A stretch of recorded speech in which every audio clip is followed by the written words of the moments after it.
Par rapport à l'aspect social, comme vous le savez, beaucoup de choses ont été faites. Au cours de la conférence, on aura l'occasion, en fonction de vos questions, d'y revenir. Sur le plan économique, il y a eu des transformations majeures qui ont été engagées depuis le 5 septembre 2021 et beaucoup de ces transformations structurelles de l'économie de notre pays sont en train d'être mises en œuvre à l'heure actuelle et dans quelque temps, je suis certain que l'impact pourra se ressentir à travers les différents agrégats de notre économie. Sur le plan politique,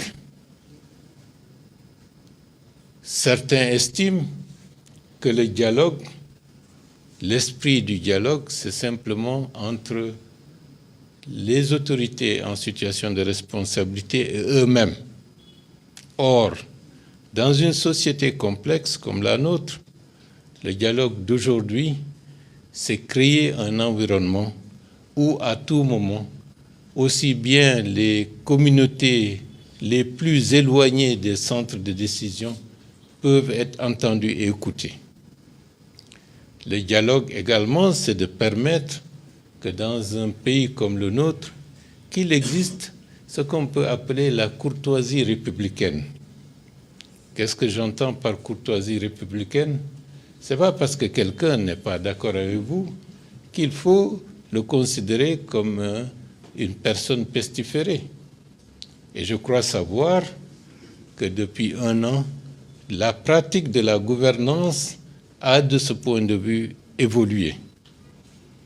Nous rencontrons régulièrement des autorités ou d'anciennes autorités de la République de Guinée pour échanger, pour encourager les uns et les autres en se disant ce n'est pas parce qu'on n'est pas en situation de responsabilité que notre avis ne compte pas.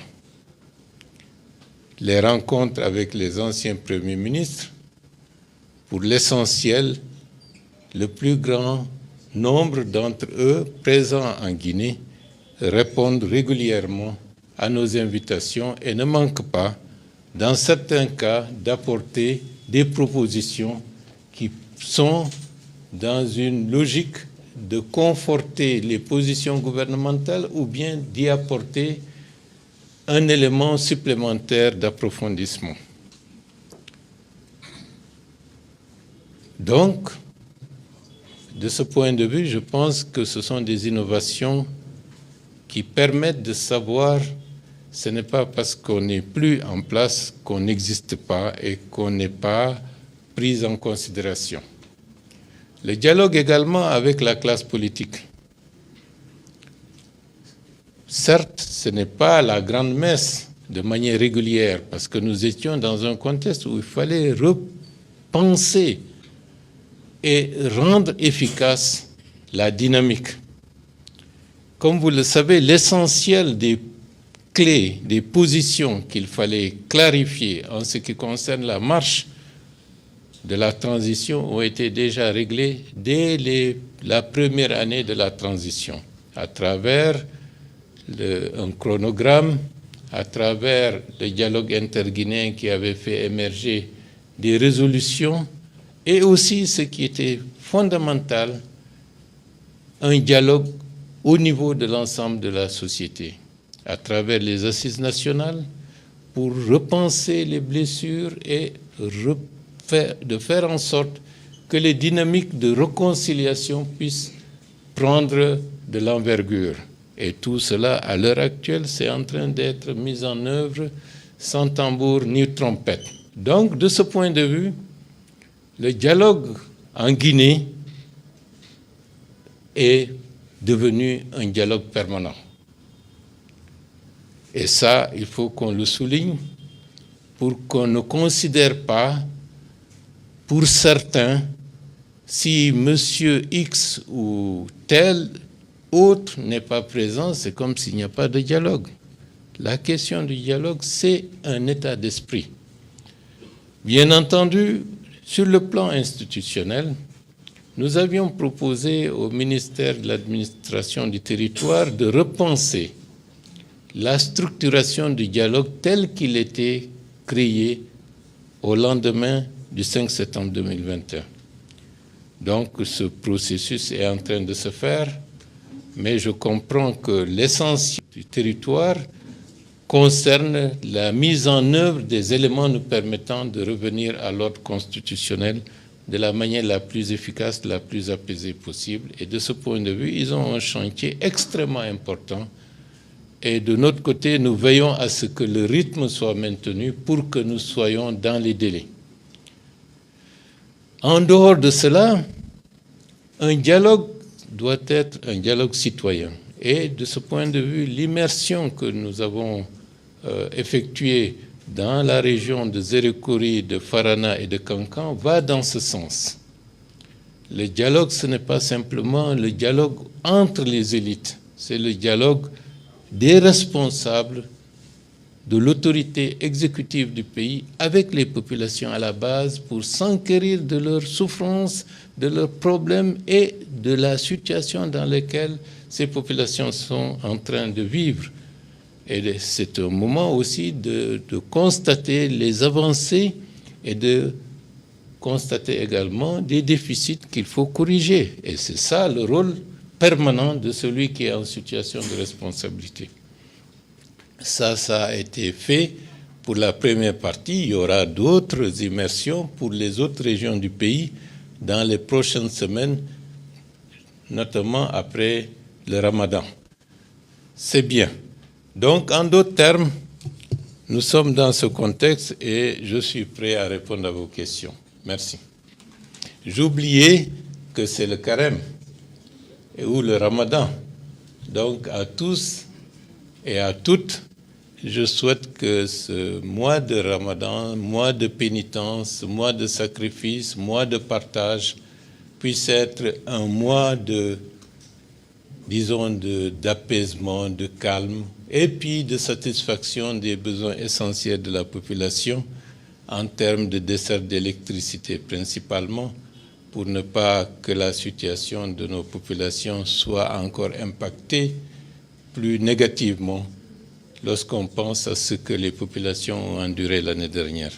Merci, je suis à votre disposition.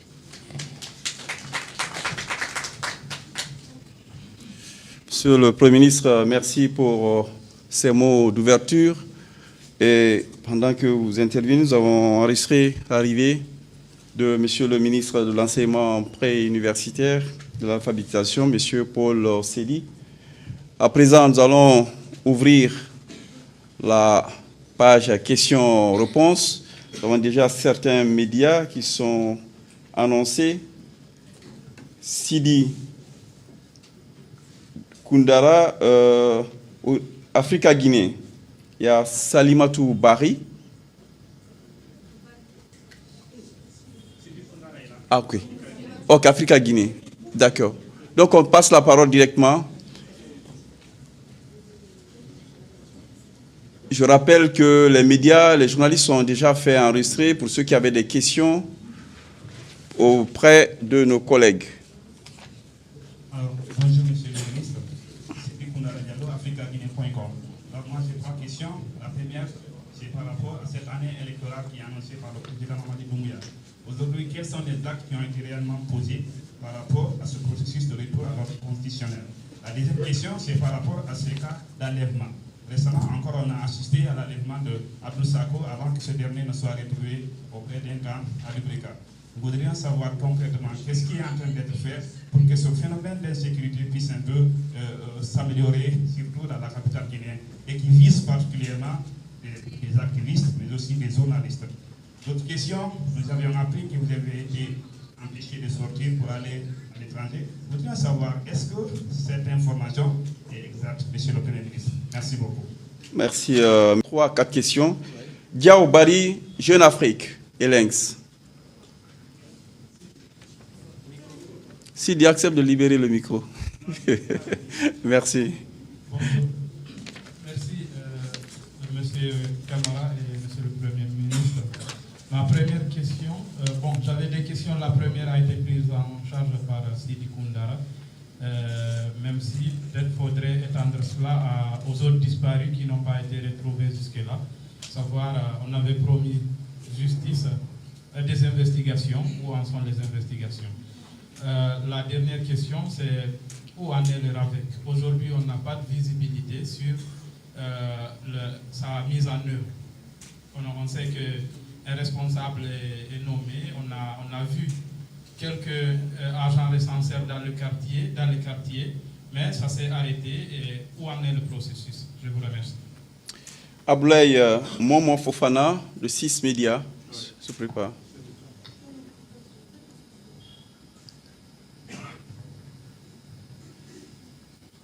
Bonjour, Monsieur le ministre, c'est Momo Fofana de 6 Médias. Moi également, j'ai 3 questions pour vous qui concernent exclusivement le sport. La dernière sortie du Sili à Conakry remonte au mois de juin 2022. Donc, ça fait 2 ans, 9 mois que la Guinée n'a pas reçu de match à la maison. Les stades de Nongo du 28 septembre sont en rénovation. Si au 28, les chantiers se poursuivent à Nongo, c'est la pause. Quelles sont les dernières nouvelles concernant les rénovations et l'extension des 2 stades? Ma deuxième question, nous savons pertinemment que le sport n'a pas été défini dans les principaux axes concernant le projet Simandou 2040. Est-ce que vous pouvez conclure avec moi que le sport n'est pas votre priorité? Maintenant, ma troisième et ma dernière, c'est concernant le Sili National U17. Cette équipe a été privée de prendre part aux éliminatoires de la CAN de sa catégorie du côté du Sénégal pour des raisons de fraude sur l'âge, après avoir manqué 2 éditions pour les mêmes raisons. Des enquêtes ont été diligentées pour que les responsabilités soient situées. À date, quelles sont les dernières nouvelles? Merci. Ok, on va prendre une dernière personne pour ce groupe-là, parce que déjà les premiers n'ont pas été gentils. Hein. Vrac de 3, voilà, 9 questions, humainement, c'est pas tenable. Ok, donc nous allons juste appeler M. Mamadou Diop pour les radios. Diop, RKS. Allez-y. C'est bon? Parfait, Monsieur le Premier ministre. Bien. Vous êtes généreux en question. Merci. L'année électorale, où est-ce que nous en sommes? Ce qu'il faut retenir en 2025, le retour à l'ordre constitutionnel sera effectif. Le référendum, les élections présidentielles, législatives. Parce que de ce point de vue, le pouvoir exécutif, le pouvoir législatif permettent de mettre en place les institutions judiciaires et le pays pourra, à partir de ce moment-là, être tout à fait dans l'ordre constitutionnel normal. Le timing est en train d'être étudié parce que la principale difficulté que nous devons surmonter, c'est la constitution du fichier électoral. Le fichier électoral peut être source de déstabilisation dans certains pays. Et depuis le début du processus de la démocratisation, c'est-à-dire avec des élections multipartites, nous n'avons pas réussi jusqu'à présent à avoir un fichier électoral suffisamment consensuel pour que tout le monde y aille sans se dire « tiens, le fichier est corrompu ou pas ». C'est la raison pour laquelle le fichier actuel est adossé au PNRAVEC, c'est-à-dire au recensement administratif à vocation d'état civil. Certains experts ont indiqué que certains pays ont mis 6, 7, 8 ans pour finaliser le PNRAVEC. Nous sommes conscients de la difficulté et c'est la raison pour laquelle nous avons estimé que dans le contexte actuel, la constitution du fichier électoral doit être assujettie aux modalités de mise en œuvre du PNRAVEC. C'est-à-dire qu'il faut aller avec deux dynamiques qui permettent d'avoir le fichier électoral qui permettra d'être reversé au niveau du PNRAVEC en lui facilitant une large partie des activités qui doivent être uniquement consacrées au PNRAVEC. D'où le fait que les aspects techniques, qui sont des aspects techniques qui ne sont pas du tout courants, nous amènent à aller, certes avec prudence, mais en accélérant le processus.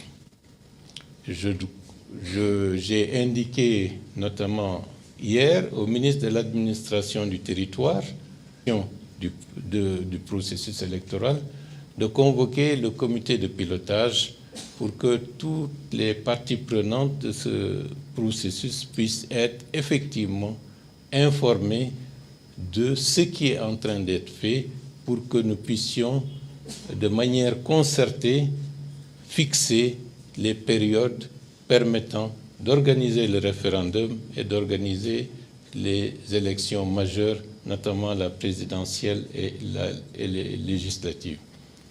Je dois vous rassurer que c'est un objectif prioritaire du président de la République. Ce n'est pas un processus que nous cherchons à banaliser, mais c'est le principe fondateur d'un pays qui sera assujetti à un socle solide en ce qui concerne la gestion du processus électoral. Et cette gestion du processus électoral, ce n'est pas pour les élections seulement à venir, mais c'est à partir de ce moment-là, ce sera pour toutes les élections qui seront organisées en République de Guinée.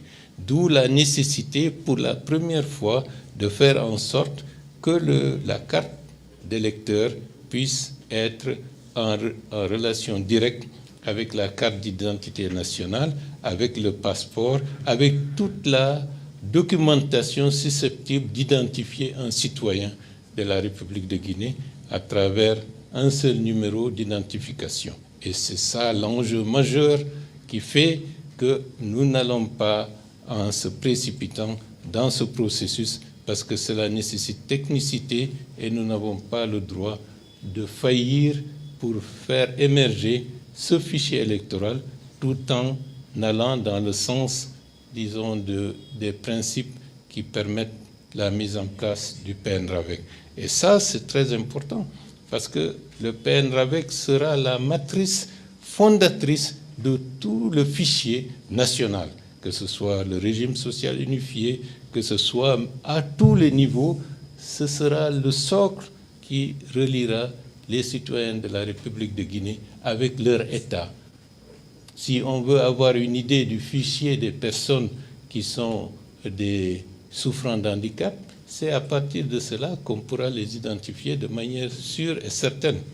Et l'importance de ce fichier dépasse pratiquement les préoccupations à caractère essentiellement électoral. Donc, cette année, le processus va se terminer et nous aurons, dans un délai raisonnable, le référendum et les élections présidentielles et législatives. Le RAVEC, vous avez dit que vous n'avez pas une idée comment les choses se passent avec le RAVEC, mais vendredi dernier, si vous suivez les actualités, j'étais à Kaloum, où on a fait la démonstration, disons, de l'utilisation du GPS à travers la géolocalisation des centres de vote et des centres d'enrôlement. Cela veut dire, d'ores et déjà, les personnes qui seront enrôlées vont l'être dans les centres de vote pour éviter l'amalgame qui fait que quelqu'un est enrôlé dans tel quartier et il se retrouve dans un bureau de vote peut-être à 10 km, 15 km. Tout cela, c'est pour éviter les difficultés que les anciennes élections nous avaient fait montrer.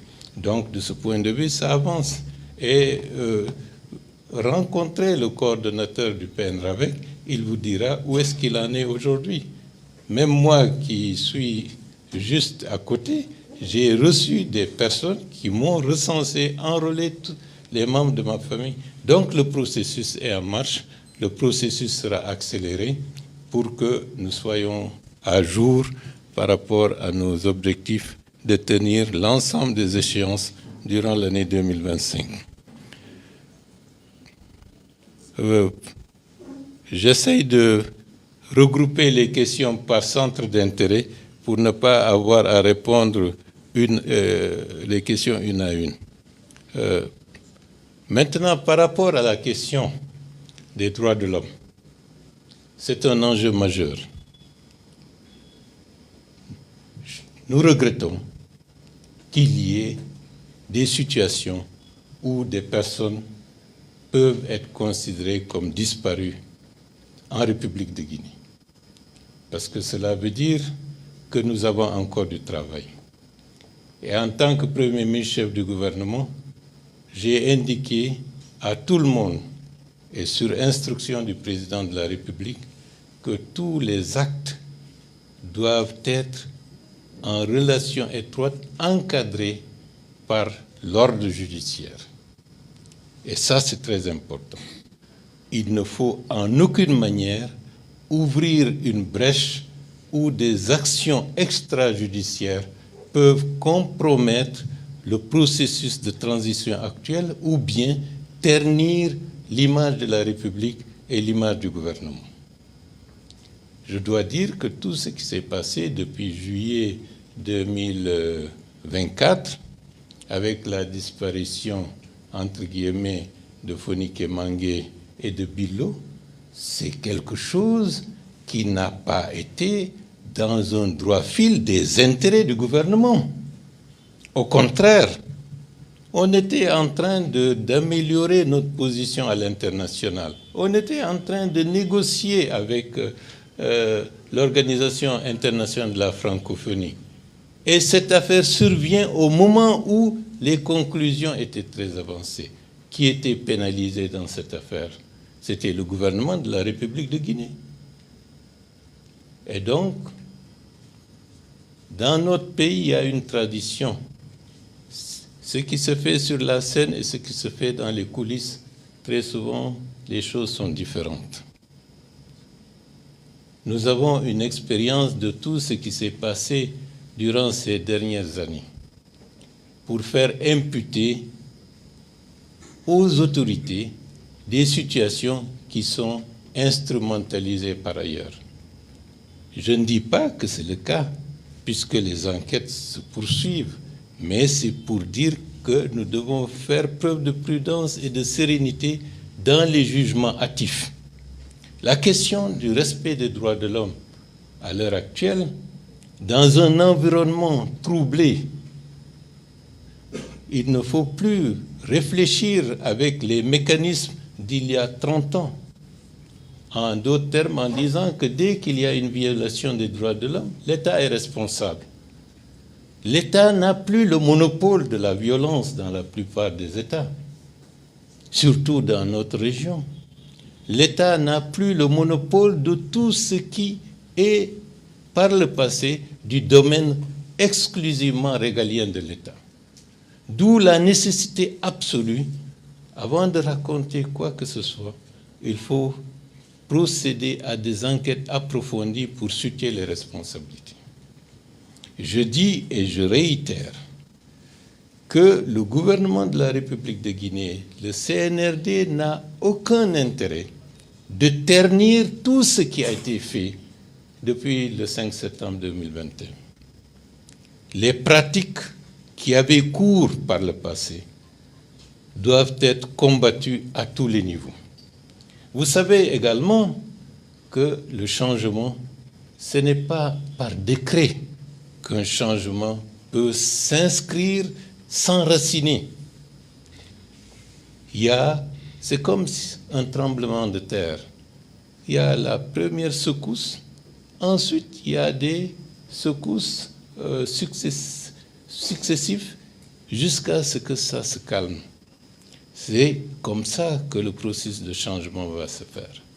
Nous allons mettre en branle l'ensemble des services et continuer à réitérer que ceux qui ont été à la base de l'organisation des assises nationales, pour que la Guinée se regarde elle-même, regarde son passé, pour tirer les leçons et faire en sorte qu'il y ait une dynamique de réconciliation et de pardon, et qui est allé jusqu'à instaurer un tribunal pour juger les crimes de sang par, disons, des responsables qui, avant-hier, parlaient au nom de l'État guinéen. Ce courage et cette responsabilité ne doivent pas être ternis par des situations qui n'honorent ni la République, ni l'engagement du président et ni la détermination du gouvernement d'aller vaille que vaille sur la primauté de la loi, sur la primauté de la justice. Nous allons veiller sur ça. Et je dois dire également à tous les acteurs qui sont en compétition sur la scène politique, il faut faire preuve de responsabilité. La responsabilité, c'est quoi? C'est savoir qu'il y a une limite à des déclarations, à des appels, à des attitudes. Je ne vais pas mélanger longtemps, mais je vous dis, en tant que membre fondateur de la première organisation de défense des droits de l'homme dans ce pays, en tant qu'également président de la commission d'organisation de la manifestation du 28 septembre 2009, et tout le chemin que nous avons parcouru, je suis plus attaché que quiconque pour le respect des droits de chaque citoyen de s'exprimer et de dire ce qu'il pense dans le cadre du respect de la loi et de l'ordre républicain. Ceci est fondamental. Et je ne suis pas seul dans cette logique, puisque celui qui a organisé, invité le peuple de Guinée à suivre l'organisation du procès du 28 septembre 2009 ne peut pas encourager ni être associé à des dynamiques qui rappellent ce que nous avons combattu et ce que nous avons jugé. C'est fondamental sur cette question. Et toute la société, dans le contexte actuel, pour rendre service au pays, quelle que soit leur prise de position, doit veiller à ce que rien ne perturbe l'ordre républicain avec des manœuvres qui relèvent d'un passé qui est éculé en 2025.